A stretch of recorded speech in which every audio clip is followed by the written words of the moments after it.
Hey guys! Tonight we slip quietly into the flickering shadows of a cave where the air smells faintly of smoke and damp earth, and your skin sticks to animal pelts that never quite dry. Somewhere outside, a mammoth groans in the distance, and your stomach answers in solidarity. You're about to spend a day in the life of a Paleolithic human. No smartphones, no coffee, no bathrooms, just you, some rocks, and the ever-present risk of being eaten by something with tusks. You wake up stiff, cold, and slightly confused about where your foot ended up overnight. Someone rolled over onto your shoulder, and the fire, your only source of warmth, has mostly died to a faint red glow. The smoke clings low to the ceiling of the cave, curling into your nose and making you sneeze loudly enough to startle a nearby sleeping dog, or possibly a wolf, depending on how trusting you are. Historians still argue whether those early canines were pets, pests, or emergency snacks. So, before you get comfortable, take a moment to like the video and subscribe, but only if you genuinely enjoy what I do here. Also, drop your location and local time in the comments. I love seeing how far and wide this sleepy tribe has grown. Now, dim the lights, maybe turn on a fan for that soft background hum, and let's ease into tonight's journey together. The cave floor is unforgiving. You stretch your back and feel a few vertebrae whisper unkind things. Morning in the Stone Age isn't marked by an alarm clock. It's the light shifting against the cave wall and the distant rumble of hooves, or maybe your neighbours snoring, that signal the start of another brutally simple day. You shuffle toward the fire pit, teeth chattering. Fire isn't just warmth. It's your god, your tool, your protector, and your cooking stove. You kneel beside the embers and blow gently, fingers twitching with the muscle memory of 1,000 mornings. You've done this before. You'll do it again. If the flame returns, you live. If not, well, that's someone else's problem. Maybe the fire spirits are mad again. Someone mumbles in a corner. Probably Gok. Gok always mumbles. You suspect he dreams in grunts. You poke at the fire with a stick that used to be part of your dinner before it overcooked into charcoal. With enough coaxing, the flames come back to life, licking upward like they remember how to dance. Smoke curls into your eyes. It stings, but it also wards off bugs the size of your thumbnail and keeps you smelling. Well, like smoky meat instead of plain old sweat and dirt. Slightly better. Caveman perfume. You glance at the others, all wrapped in skins and snoring like dying bears. There's a rhythm to your tiny tribe's sleep. Babies wake and cry, elders cough and stir, someone sleep farts. You mentally check off who's alive. That counts as a head count in this era. The air outside is colder, but you step out anyway. The sun is still flirting with the horizon. The landscape rolls in soft greys and blues, dew coating every blade of grass, every stone. The wind cuts through your furs and you shiver. But the view? It's oddly peaceful. You're standing on the same dirt as your ancestors, looking at the same sky, probably wondering the same thing. What's for breakfast? There's a dead rabbit from last night, half eaten. You eye it, then remember that Drek licked it. No thanks, you'd rather chew a boot. The forest beyond the slope murmurs with morning sounds. Birds, frogs, one disturbingly human-sounding scream. Nature's alarm clock.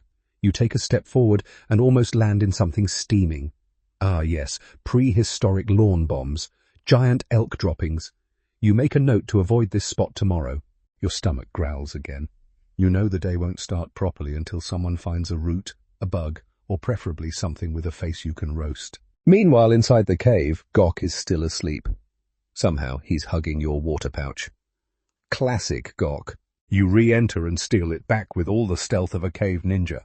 The water is cold and a bit mossy, but it does the job. It also dribbles down your chin because spouts haven't been invented yet. Sippy cups? Still 30,000 years away. You hear rustling now? Someone's up. It's Ona. She's already sharpening a bone needle, the universal sign that chores are coming. You nod a grumpy hello. She grunts back. Affection in its purest form. As the fire grows stronger, so does the cave's energy. It's a mix of groaning, coughing, and arguing. Morning rituals begin. Not meditation, not yoga, but full-on body stretching while trying to keep your loincloth from sliding off. Someone braids hair. Someone else tries to untangle theirs from a thorn bush they used as a pillow. You didn't ask. And through all of it, every yawn, every scratch, every fire-fed sigh runs the quiet knowledge that today, like yesterday, is about one thing: staying alive. Eating, avoiding being eaten, and maybe, if you're lucky, finding a new kind of rock to obsess over. You wrap your fur tighter and step into the daylight. The hunt for food, firewood, and meaning begins again. Somewhere a bird calls, cheerful and stupid. You consider throwing a rock at it, not for food, just for the principle. And just like that, your day in the Paleolithic is underway. You trudge out of the cave with a grunt, still half asleep, your hair sticking out in directions even the wind doesn't dare correct. The air is sharp, the ground damp, and your feet are already regretting this. But breakfast won't hunt or dig itself, and neither will firewood, so you sigh, one of those long, world-weary sighs, and begin your daily ritual of survival. First stop, check the fire. Again, because in your world, fire is more important than food. It keeps predators away, cooks things you're not supposed to eat raw, like that suspicious shellfish from last week, and maybe, just maybe, it makes people like Gok bearable. He tends to talk less when warm. You squat beside the flames and feed it a few dry twigs you tucked under a rock yesterday, your version of meal prep. The embers glow brighter, crackling with soft pops that sound almost like laughter. Fire has moods, and this morning it's mildly amused. A few others stir behind you. Ona starts gathering her bone needles. Drek is stretching in a way that suggests something cracked in his spine. There's a chorus of yawns, followed by groans of early joint rebellion. No one in your group has perfect posture anymore, or teeth, or patience. You pick up your toothpick. Not a modern dental hygiene tool, but a sliver of bone or twig stained from repeated use. You chew it thoughtfully, poking at your molars. Paleolithic dental care is mostly wishful thinking. You don't know about cavities yet, but you definitely know about toothaches. There's no dentist, only prayer, fire, and that one weird guy who suggests biting bark as a cure. You wander a few steps away and crouch beside a bush. With fingers still stiff from sleep, you begin digging in the dirt, hoping to find something edible. A root, maybe. Something knobbly and bitter, something that makes you go, ugh, but doesn't kill you outright. These are the meals you dream of. You scrape with a flint shard, your trusty spoon, knife, and personal grooming tool. A worm wiggles past. You eye it, not today, unless someone else dares you. At last, you unearth a tuber, ugly and firm. You sniff it, tap it against a rock, because that helps somehow, and then tuck it under your arm. Breakfast phase 1, acquired. You hear soft crunching behind you. It's little Luga, already munching on some ants. You raise your eyebrows. She offers you a handful. You politely decline. She shrugs. Ants are rich in protein, but so is desperation. Back near the cave, the smoke is curling higher, and someone's sharpening flint. Gok? Probably. He sharpens everything. Rocks, bones. His wit, not so much. You drop your precious tuber near the fire and poke at last night's rabbit again. The meat's hardened into prehistoric jerky. You try gnawing a corner. It's like chewing a sandal made from regret. Still, it's better than bugs. Slightly. You rub your hands together, not for warmth, but to get the grime off before digging into your personal stash of semi-dried berries. They've fermented just enough to make you question your life choices, but not enough to go blind. A win.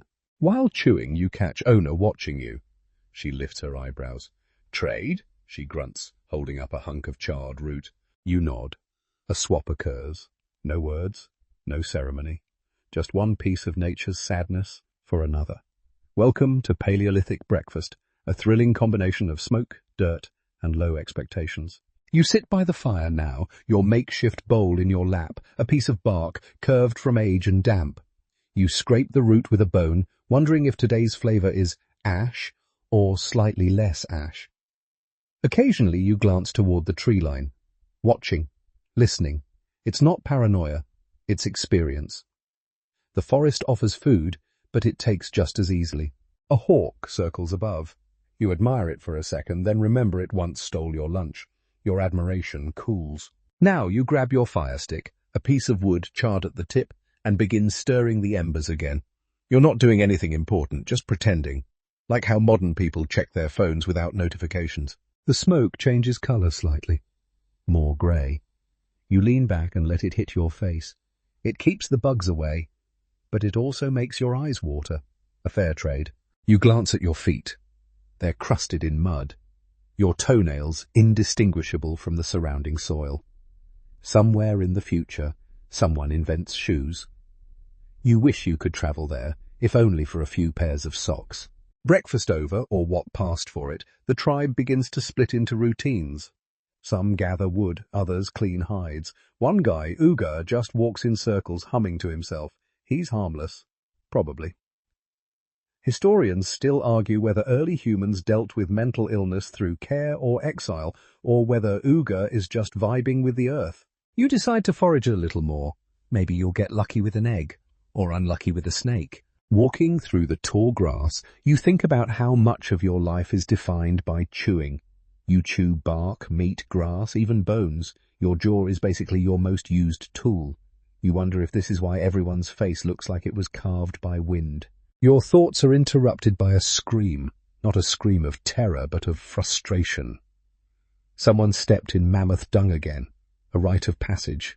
You return with a few more roots, half a snail, and something squishy you decide not to talk about, all added to the community pile. The tribe gathers once more. Meals are small, moments are quiet. You eat, you nod at someone across the fire, and for a brief second, there's peace. Then Gok sneezes into the shared water skin. Silence. You all make a mental note to boil everything from now on. You set off down the slope with a bundle of woven grass over your shoulder, a makeshift container that's falling apart even as you walk. The morning sun is higher now, casting golden light through the trees. The ground is damp and cool beneath your feet, squishing between your toes in that oddly satisfying way that still doesn't distract from the fact that you're walking toward a puddle full of leeches. Your chore today? Water collection. The stream isn't far, but it's just far enough to make it annoying, especially with the hyenas. You reach the trail and pause. The forest is a mix of beauty and lurking death. Everything rustles. Everything watches. Everything is either food or thinking of you as food. That squirrel? Cute, but also rude. It just stole the berry you were eyeing. Again.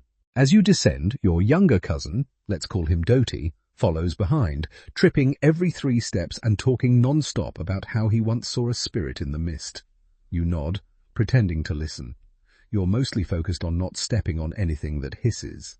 The stream finally appears, silver ribbons cutting through mossy ground. You drop your bundle and kneel, cupping water in your hands. It's cold, clean, and tastes slightly of frogs, which you've decided is the flavor of survival. Doty wanders upstream, poking at reeds, probably hoping to catch a fish with his hands. You let him try, keeps him quiet. You fill the grass pouch carefully, watching for movement, snakes, biting bugs, or the infamous sharp-mouthed eel thing that took part of Gok's thumb last spring. Historians still argue whether prehistoric humans knew how dangerous their water sources were, or if they just accepted the stomach cramps as divine punishment. You strap the full pouch to your back and head toward home, but wait. There's a rustle in the bush. You freeze. You feel your heartbeat in your throat. Your fingers tighten around a stick that's more symbolic than useful. The rustling stops. Then it continues, faster, louder. You whisper to Doty to stop breathing weird, and you both crouch low. A blur darts out from the bush, brown, low to the ground, making a horrible noise. A hyena, a juvenile, probably scouting. You hate that they laugh. It's mocking. It knows you're wearing 2 different furs and haven't bathed in a week. You wave your arms and shout, throwing your best get-lost rocks. The hyena yelps and vanishes into the trees. Your heart, however, takes much longer to return to normal speed. Doty says, I wasn't scared. You nod. Of course not. Back on the trail, you quicken your pace. No more lingering. You think about the people who stayed behind, Ona tending fire, Luga picking nits out of someone's hair, and you wonder if they're having a better time than you right now. Probably. You return to the cave with the water, your pouch leaking from two sides and a third you didn't notice. Owner grunts disapproval. You bow dramatically, which she does not appreciate. Now it's time for other chores. You're handed a scraping stone and a half-cured hide. Great. Hide scraping, your favourite. It's like giving yourself a repetitive strain injury in exchange for the privilege of smelling like a dead deer for the rest of the week. You sit near the cave entrance and begin scraping. Long, slow motions. Bits of dried tissue and hair flick into the wind. You consider that somewhere far into the future people will pay for spa scrubs. You're getting the ancient version, complete with elbow cramps. Luga plops down next to you with her own hide and a stick. She's humming. You hum too. It passes the time. Suddenly, behind you, loud bickering erupts. Drek and Gok are at it again. Something about a stolen spear and a missing chunk of dried meat. Gok denies it, mouth suspiciously full. Drek lunges, but Owner breaks it up with a single glare. Leadership, caveman style. You and Luga exchange glances and keep scraping. Better to pretend it's not happening. As you work, a memory surfaces. When you were younger, hiding from a storm under a ledge, carving your first line into a soft rock wall. You didn't know what you were writing. Just shapes, patterns, maybe stories, maybe warnings. Historians still argue whether cave art was communication or just really determined doodling. Later, after the hide is finally less gross, you wander to the back of the cave, where some of those markings still remain. Figures drawn in red ochre, lines like rivers, animals with legs that blur in motion. You touch one, tracing it lightly. Doty appears beside you and adds a dot to the wall with a piece of charcoal. It's a terrible dot. You nod approvingly. He beams. Near the fire, the older members of the tribe are boiling something in a shallow, bowl-shaped stone. It smells faintly of bark and misery. You hope it's not dinner. You wander back outside. It's late afternoon now. The light is softer. You decide to collect a few more sticks before sunset. Firewood runs out fast, and if you don't get it, someone else will complain, loudly. In the woods, you find a fallen branch, already dry. You snap it over your knee with a satisfying crack. Somewhere in the distance, birds scream like children. You ignore it. A few more branches, then back to the cave, arms full, back aching. You drop the bundle beside the fire with dramatic flair. Gok claps sarcastically. You bow again. Night's approaching. You smell the stew boiling. Some meat, some roots, probably one or two beetles. Everyone's gathering now. The air cools, the fire crackles. You sit and exhale. A full day of chores, some danger, some small victories. Just another boring, beautiful day in the Paleolithic. You eye the pile of clothes, or what passes for them, with equal parts skepticism and resignation. It's time to get dressed properly, which, in your current timeline, means layering yourself in animal parts and hoping today's outfit doesn't still smell like yesterday's swamp crossing. You dig through the heap of furs and leathers, most of which have been softened by days of chewing and beating against rocks. There's a tunic made from deer hide. It's stiff, but at least it covers the important bits. You pull it over your head and immediately regret everything. The inside is still damp, possibly from rain, possibly not. Then come the leggings, which are really just tubes of hide that tie around your legs with twisted sinew. You twist one on, get your foot stuck, nearly fall over, and accept that fashion is pain, even when your audience is two goats and a tree stump. The final touch. A belt made from braided plant fibers, interwoven with decorative bone beads. One of the beads might be a tooth. You choose not to ask whose. You glance around. Owner is adjusting a necklace of bird claws. Drek is oiling his boots with something that smells like rancid yak. You nod in approval. Everyone's putting in the effort. You do, after all, have standards. Now comes your favourite part, the accessories. You pick up a pouch of pigment, powdered ochre mixed with fat, and smear a red stripe across each cheek. This is your war paint, your identity, your one chance at looking fierce instead of just slightly cold and underfed. The pigment clings to your skin in streaks that, for better or worse, make you look committed. And then, the piece de resistance, your hat. Not a real hat, of course, just a furry scrap you tie around your forehead with a string. But it keeps sweat out of your eyes and makes you look at least 7% more intimidating to passing birds. You step back and admire your reflection in a puddle. Muddy, distorted, vaguely threatening. Perfect. Fashion in your world is survival. Your clothes protect you from wind, thorns, bites, and occasionally judgment. Everything serves a purpose, even the scraps of bone dangling from your ears. They clack when you move, warning others you're nearby. Useful and dramatic. You think back to a time, years ago, when you saw a stranger passing your territory. They wore a cloak made entirely of raven feathers. Absolutely no insulation, completely impractical, stunning. You still think about that cloak. Historians still argue whether Paleolithic humans dressed for warmth, status, or straight-up intimidation. Probably all three. You'd do the same. You'd do. Luga runs past, her tunic decorated with small shells that clink like wind chimes. She's always the trendsetter. A few others trail behind, wearing what can only be described as aggressively rustic. Drek has attempted a belt with porcupine quills. It works until he sits down. The elders wear simpler outfits, faded furs, well-worn moccasins, and beads smoothed by decades of wear. There's something dignified in it, like wisdom passed down in fibre and stitch. You sit beside Ona as she repairs a torn sleeve. Her needle is a sharpened bone, her thread a length of sinew from last week's antelope. She works quickly, her fingers calloused but precise. You marvel at how something so fragile can hold together against wind and time and toddlers. There's chatter now, low murmurs about someone who found a particularly soft hide, rumours of a new weaving technique seen near the river tribes. You half listen while trying to loosen a knot in your laces. It's like untying history.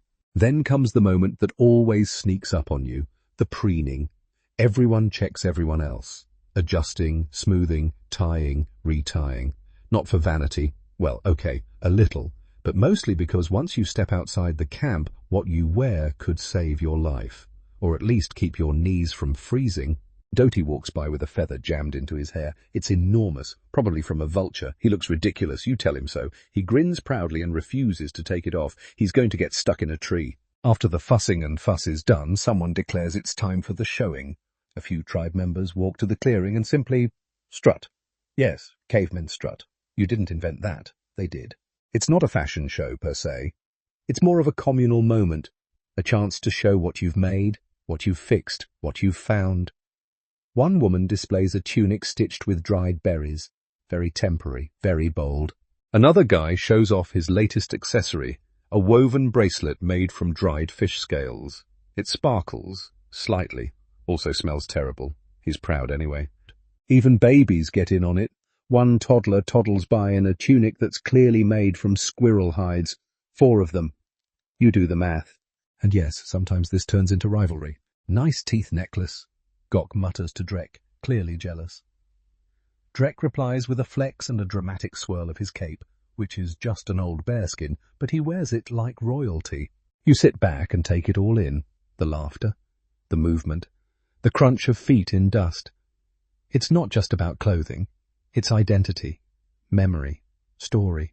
You remember when your own outfit was nothing more than scraps tied in panic after a rainstorm stole your gear. Now you have style, you have presence, you also have a burr stuck in your leggings. But that's another battle. As the sun dips lower, the group breaks apart again. People return to their chores, some to hunting, others to carving. You stay by the fire, fiddling with a new leather strap you're braiding into a bracelet. It's rough, but you're proud of it. You'll wear it tomorrow, maybe even get a compliment, maybe not. But at least it'll match your mud-coloured tunic. The fire pops as someone tosses on another stick. You're crouched near its warmth, watching smoke drift toward the cave ceiling and out into the sky.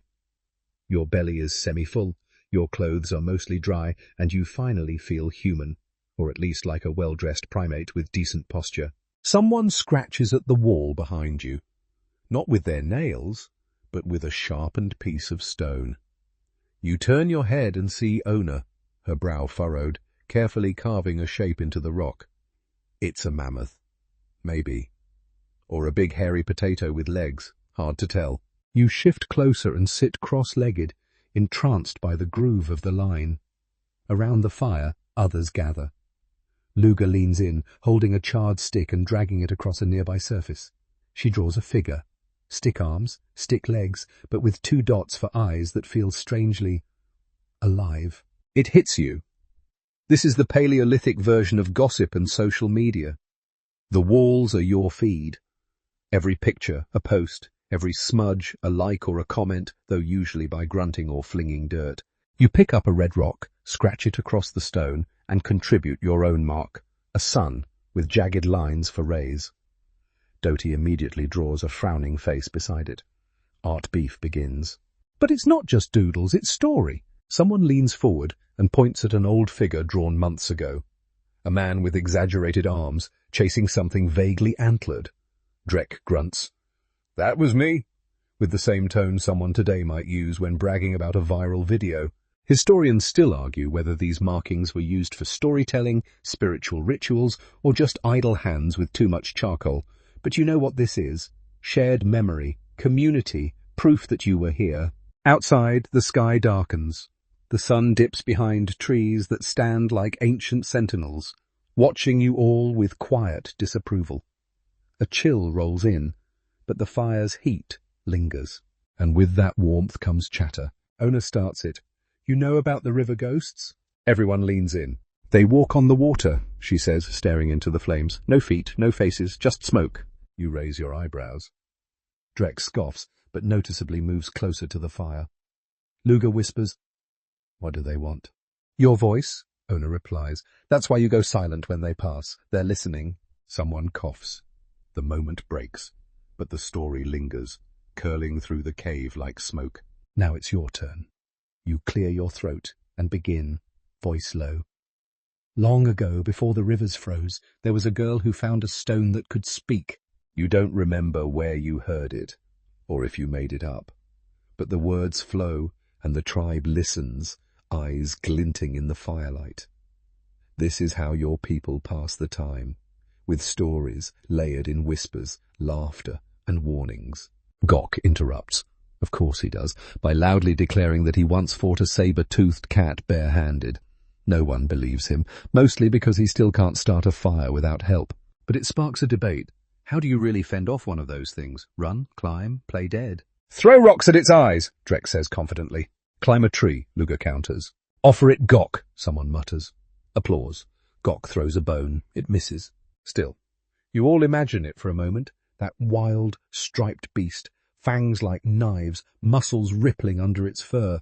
You picture yourself facing it, and surprisingly the image doesn't scare you. You've survived worse. Conversation drifts again, this time to the day's events. The near hyena incident, the leaking water pouch, someone's leggings that fell down mid-sprint.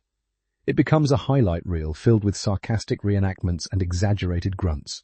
There's comfort in this routine. The fire, the stories, the way you all laugh, even when the day was cold, hard, and filled with things trying to bite you.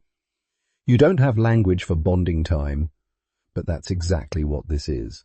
A baby starts crying from the back corner of the cave. His mother rocks him gently, humming a tune older than memory. You remember that lullaby? Everyone does. It's been sung since before the big river changed course, before your tribe moved to this valley. Outside, an owl hoots. Inside, someone begins another tale. This one about the moon falling in love with a bear. Completely unrealistic. You still listen. You pick at a splinter in your palm and glance at the cave walls again. So many drawings. You trace one. A spiral. Could be a symbol. Could be boredom. You add a small handprint next to it, pressing your palm into a smear of ash and ochre, then slapping the wall with satisfying force. The outline glows faintly red in the firelight. That's your mark. Maybe in 100 winters someone else will see it and wonder who you were, what your name was, what you did with your days. Or maybe they'll just think, this person had small hands and questionable taste. Either way, it'll mean something. You sit back, resting your chin on your knees. The fire cracks again. A spark leaps into the air, flickers, then dies. Somewhere in the distance, a wolf howls. You're safe, for now. And around you, your people keep talking, drawing, laughing. Just another night of Paleolithic social networking. The air feels different in the early morning when it's a hunting day. There's a certain stillness, thicker than usual, like the forest itself is holding its breath. You rise before the sun, before even Gok's snoring subsides, and start checking your gear. You reach for your spear, a long, carefully shaved piece of wood tipped with stone, bound with sinew, that's holding on for dear life. You test its point with your thumb. Still sharp, still deadly. You've had this spear since the big migration, when your last one snapped in half trying to jab a very offended boar. Your satchel is light today. Just a skin of water, a bit of dried meat, a flint blade, and a few strips of bark you claim are for scent masking. Mostly they just make you smell like tree. Others are stirring too. Drek, of course, is already painted with streaks of ash. Dramatic as always. Luga looks sleepy but focused, tying her braids tightly. She says it helps her aim, though no one knows how. Gok is still trying to remember which end of his spear is pointy. That's comforting. The hunting group is small today, just 5 of you. You move with quiet purpose, a row of silhouettes slipping out from the cave like shadows, feet soft against the ground. No one speaks. The world around you doesn't either. Even the birds seem to know today is serious. You head toward the open plains, where the tall grasses ripple like golden waves and herds sometimes pass. You're not after something huge. No mammoths today. Just something edible, preferably with legs and not too much bite. Halfway across the plain you crouch. Tracks, fresh, hoof-shaped. Probably antelope or red deer. Drek points to a trail of flattened grass. Luga sniffs the air like a wild thing. Gok sneezes loudly and gets 3 glares in return. You advance slowly, crouched, every step measured. The sun rises behind you, casting long shadows that slide across the grass. A light breeze carries the scent of animal dung, which you tell yourself is a good sign. It's fresh, recent, uncomfortably pungent. And then you see them. Far ahead, half hidden behind a cluster of low shrubs, are 3 deer. One smaller than the others, grazing peacefully. You feel a tiny spark of guilt, the kind you bury quickly. You're hungry. The tribe is hungry. This is the way. Drek signals with his chin, flank left. You split into formation. You're on the right, circling quietly behind a cluster of rocks. Your heart beats faster now, not in fear, but in that focused way your body responds when instinct kicks in. Your breath slows, your eyes sharpen, you become something else. Your foot brushes a twig. It snaps. The deer freeze, ears up. Everything halts. The silence is sudden and deafening. Then chaos. The deer bolt. You charge forward, arms pumping, legs driving through grass and dirt. One of them peels off, the small one. You chase it. You throw your spear. It whistles through the air, then thuds into the dirt, wide by a meter. The deer vanishes into the trees. You scream internally, possibly externally. Gok stumbles past you, gasping. But from the other side, a triumphant shout, Drek. You turn and run toward the sound. He's standing over a deer, panting, spear lodged in its side. The animal's down, but twitching. It's awful and necessary. Luga steps forward and ends it swiftly with her stone blade. No one cheers, but there's relief. You all sit for a moment, breathing hard. Drek pulls his spear free. That's 2 for me, he mutters. You don't correct him. You were there when his first kill turned out to be a sleeping badger. Now comes the real work. Cleaning, cutting, wrapping. The smell is metallic and thick, and you try not to breathe through your nose. You pull sinew, carve off chunks of meat, and joke about how this one probably tastes like old roots. It helps keep things light. Someone produces a pouch of herbs. Another pulls a fire starter kit from their belt. You're not just taking this animal back, you're cooking some now. Warm food in the wild is rare and holy. As the fire crackles, you roast a few thin strips of meat on sticks. The fat pops. The smoke makes your eyes water. You bite into a piece and nearly cry. It's tough, it's gamey, and it's absolutely the best thing you've eaten in days. Luga tosses a bone to the side. A crow lands nearby and eyes it. You glance at the bird. Don't even think about it. The crow tilts its head like it understands. Maybe it does. You've seen them do strange things. Drop rocks to open nuts, mimic sounds, even follow you on hunts. Historians still debate whether early humans and crows shared more than just scraps. Perhaps there was communication, a strange mutual benefit. You're starting to believe it. You pack up the remaining meat, wrapping it in hide and moss. Gok suggests carrying the bones back for soup. You vote him to be the one to carry them. Fair is fair. The walk home is quiet. The adrenaline is gone. Your legs are sore, your hands sticky with drying blood. But your belly is warm, and your tribe will eat tonight. You reach the cave as the sun dips low, casting orange light across the cliffs. Children cheer as they see the bundle. Elders nod with that quiet approval that says, "You did good. You didn't die." Honor takes a cut and begins seasoning it with dried herbs and mystery powder. Someone hands you a drink, fermented berry water probably. You sip. It's disgusting, but it's tradition. You sit by the fire, the meat sizzling beside you, and look down at your hands, scraped, stained, tired, but capable. You're not just surviving out here. You're shaping the day, the hunt, the memory. And tomorrow, you'll do it all again. Unless the deer learn how to throw spears first. You wake up with the unmistakable smell of cooked meat in your nose, and the even more unmistakable sound of someone gnawing on a bone far too loudly next to your ear. Drek, of course.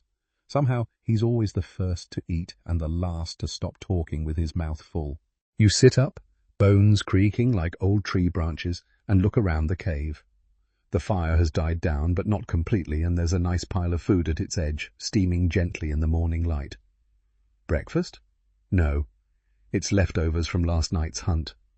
And that means one thing. Today is a feast day.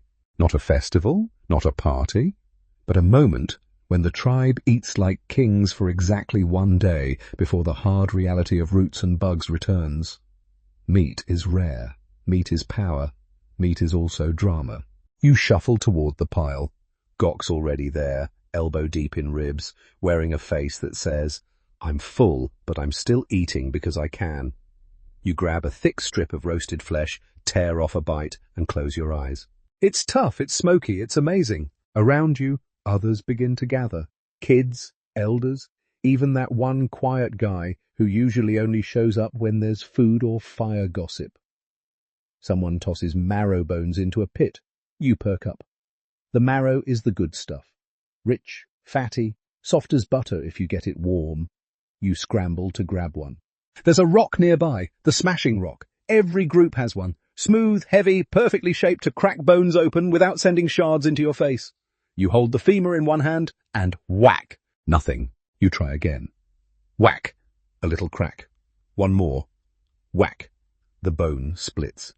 The smell rises instantly. Earthy, warm, slightly weird. You dip your finger in and taste. Yes, perfect. Others join in, smashing, scooping, sharing, or sort of sharing.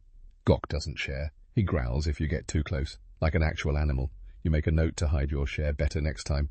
Luga arrives, carrying a flat rock with thin slices of liver laid out like she's invented prehistoric charcuterie. She sprinkles dried herbs on top and grins. You nod respectfully. 5-star cooking in the Stone Age. You all sit in a loose circle around the fire, meat juices dripping onto your clothes, laughter echoing in the cave. Someone pulls out a hollowed horn and begins to drum lightly. The rhythm is hypnotic, soothing even.